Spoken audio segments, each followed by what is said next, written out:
segundo a Bíblia, estes homens pegaram uma mulher e foram destacar a Jesus que esta mulher havia cometido um pecado de adultério. Olha a maneira que estes homens trataram esta mulher. No versículo 4 de João 8, versículo 4, pastor Hinaldo, só a parte inicial, só a parte do início, para vocês entenderem a intenção desses homens, o que eles fizeram com esta mulher. Versículo 4, só a parte, só o iniciozinho aí, o que eles fizeram? E pondo-a no meio, disseram-lhe. E pondo aonde? No meio. Ó, a mulher não estava no meio, ela vem sendo arrastada. Quando eles se aproximam de Jesus, monta-se um círculo, uma roda, imediatamente eles colocam a mulher no meio. Preste atenção nisso aqui.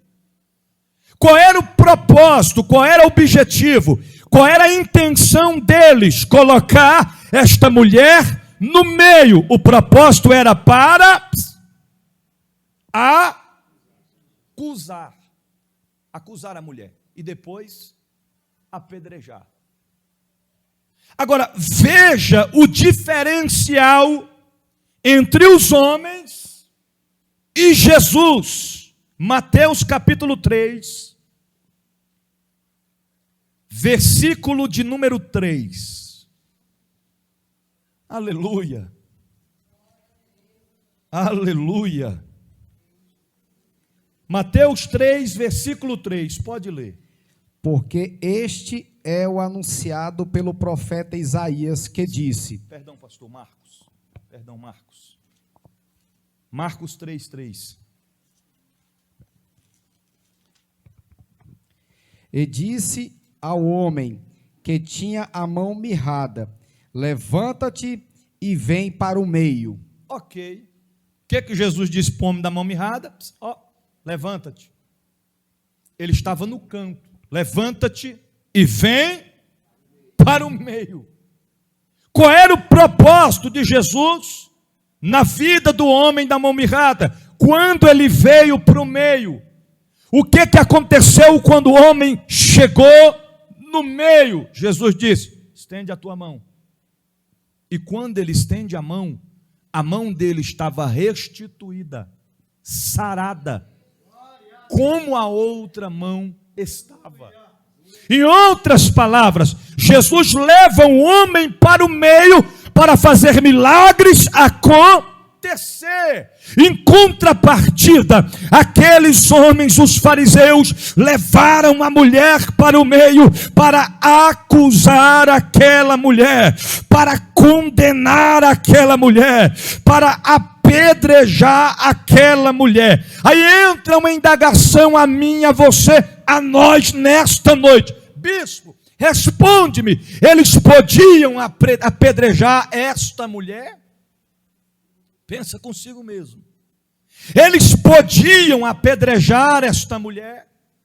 Porque quando eles chegam até Jesus, eles dizem: mestre, esta mulher foi pega num ato de adultério. E segundo a lei de Moisés, Moisés nos ordenou que um ato como esse é digno de apedrejamento. E o Senhor, o que o Senhor tem a nos dizer a respeito disso? Aí nós vamos compreender se eles estavam com a razão ou se eles não estavam com a razão. Levítico capítulo 20, versículo de número 10.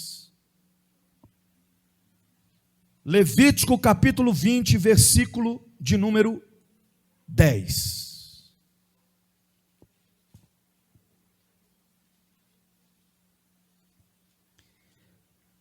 Também o homem que adulterar com a mulher de outro, havendo adulterado com a mulher do seu próximo, certamente morrerá o adúltero e a adúltera. Ok, olha aqui para mim. O homem que adulterar com a mulher, ambos teriam que ser mortos. Explica-me para mim. A mulher adulterou segundo eles. Cadê o homem? Cadê o Ricardão do negócio? Cadê? Porque ninguém consegue cometer adultério sozinho. Você está entendendo? Sozinho não tem como. É impossível.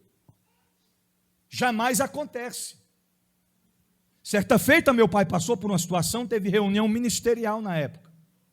Ele foi convocado por todos os pastores do campo, com cabo de ordem do pastor presidente na época, porque uma mulher procurou o pastor presidente e disse: cometi pecado de adultério com o pastor José Renato de Melo. Aí foi convocado, e lá, imagina para a esposa, recebeu a notícia como essa. Meu pai foi conduzido para a reunião na época, sentaram no gabinete pastoral, e aí o pastor falou: primeiro vamos ouvir a mulher, e ela vai contar como aconteceu o ato. Aconteceu, irmã? Ela disse: sim, aconteceu. E como é que foi? Foi muito bom. Foi maravilhoso. Nunca mais esqueci, nunca mais esquecerei. Então conte-me como é que foi, irmã. É o seguinte: eu estava na minha casa, e aí eu deitei para dormir, aí eu sonhei, que eu fui para a cama com o pastor, e foi a noite toda o sonho, e quando eu acordei, eu já acordei com saudade. Os pastores olhou para ela, disse: como assim, irmã? Você não disse que cometeu o ato com ele? Sim, mas foi no sonho. Reunião encerrada. Reunião encerrada. Reuniram os pastores, conclusivo. Irmão, cada coisa que o crente tem que enfrentar na sua vida. Coisa da cabeça da pessoa. Você imagine os falatórios antes da reunião. Rapaz, ó, pecou. Imagine os homens pensando: rapaz, como é que o pastor fez um negócio desse? Coisa da cabeça da mulher. Então, segundo a Bíblia, na época, cometeu pecado, os dois, não é só um não. Tinha que estar os dois. Se neste caso aqui, realmente o ato tivesse acontecido, eles tinham que chegar lá com os dois, o homem e a mulher. Irmão, Jesus não discute meio termo com ninguém, Ele é Senhor por excelência.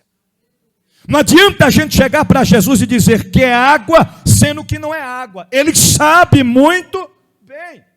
E Ele não vai discutir, dizer: não, você disse para mim que é água, mas não é água. Ele é santo, Ele sabe trabalhar, e Ele sabe muito bem o que está fazendo. Ele não coopera com a injustiça. Se Jesus quisesse discutir aqui, missionária Terezinha, ele diria: e cadê o homem? Cadê o homem? O homem ficou lá, a gente pegou. Porque eles disseram que a mulher foi pega no ato, na prática. Ela não foi depois, não foi dias depois, foi na hora, foi um ato pego em flagrante. Então eles tinham que apresentar as provas, conclusivas com as provas. Aqui está o homem e a mulher, mas só apresentaram a mulher. Se Jesus perguntasse: cadê o homem ficou lá. Vai buscar o homem, traz ele. Se quer que justiça aconteça, vai buscar o homem. Mas só levaram a mulher. Vamos para a Bíblia?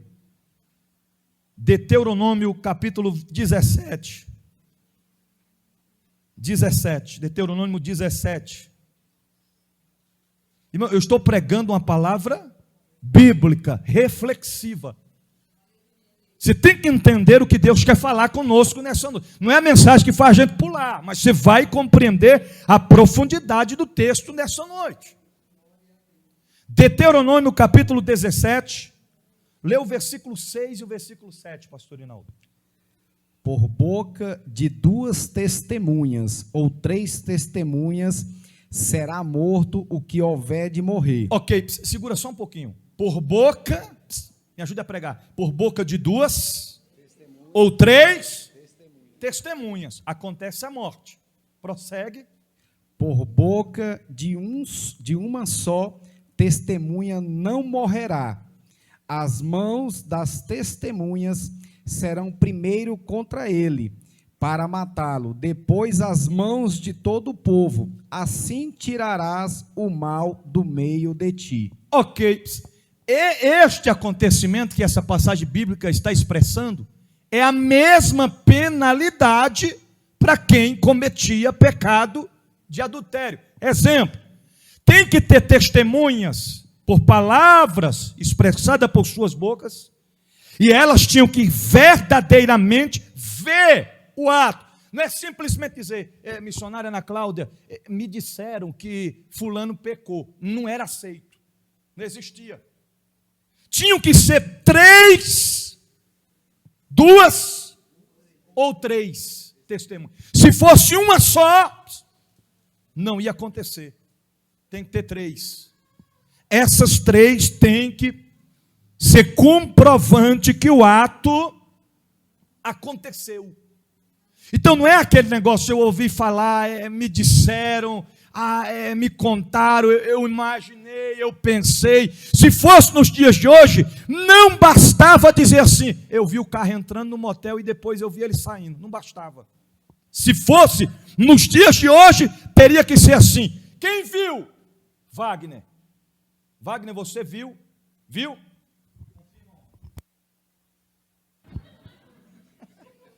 Você viu, Wagner? Mais alguém viu? Não? Então, não tem como. Você viu, Wagner? Você mais 2 viu? Vocês 3 viram? Ok. Se fosse nos dias de hoje, mas vocês têm como provar que vocês viram? Diga, tem. Cadê as provas? Vamos buscar. Aí lá vinha Wagner com o celular. Aqui, ó. E não é montagem não, viu? Você está entendendo? Não é montagem, não. Está aqui, ó. Aqui a foto, olha lá eles beijando, ó. Olha essa daqui, ó, esgarrado, ó. Você está entendendo? Está pensando que é montagem? Tem mais prova. Cadê, Ferdinando? Traz o teu celular. Ó, aqui o vídeo, ó lá, o vídeo, ó. Só não vou nem mostrar todo, misericórdia, pronto. Você está entendendo? Se fosse nos dias de hoje, teria que ser desta forma. Agora, os homens chegam para Jesus com a mulher, presa a eles, dizendo, essa mulher tem que ser morta, esta mulher tem que ser apedrejada, porque ela foi pega num ato de... Irmão, ele estava pensando que Jesus é besta. Ninguém consegue colocar Jesus no linguajar popular para trás, não, enganar, barganhar com Jesus, não. Jesus não coopera com injustiça, não. Ele é justiça. Ele é amor, mas também é fogo consumidor. Ele é justiça. Só que o propósito destes homens era acusar a Jesus. E o propósito de Jesus qual era? O propósito de Jesus era para provar, mostrar, não só em teoria, mas na prática, o amor e a misericórdia que ele tinha pelos homens, pecadores imperfeitos, que eram invalidados pelo inimigo de nossas almas, descartados pelo mundo, menosprezados pela sociedade, condenados pelo pecado. Era este o propósito de Jesus, era demonstrar o seu amor na mesma proporção em que ele provou o seu amor lá na cruz do Calvário, sendo pregado no madeiro, sendo cuspido, maltratado, caluniado, difamado, menosprezado, e ele não abriu a sua boca, mas quando ele abriu a boca para falar, foi para demonstrar mais uma vez o seu amor, quando um ladrão arrependido de seus pecados, de suas falhas, de suas imperfeições, estendeu o pescoço e disse, mestre, lembra-te de mim quando entrares no teu reino. Ele abriu a boca e disse, não é amanhã, não é depois, não é semana que vem, ainda hoje estarás comigo no paraíso. Isto é amor de Deus.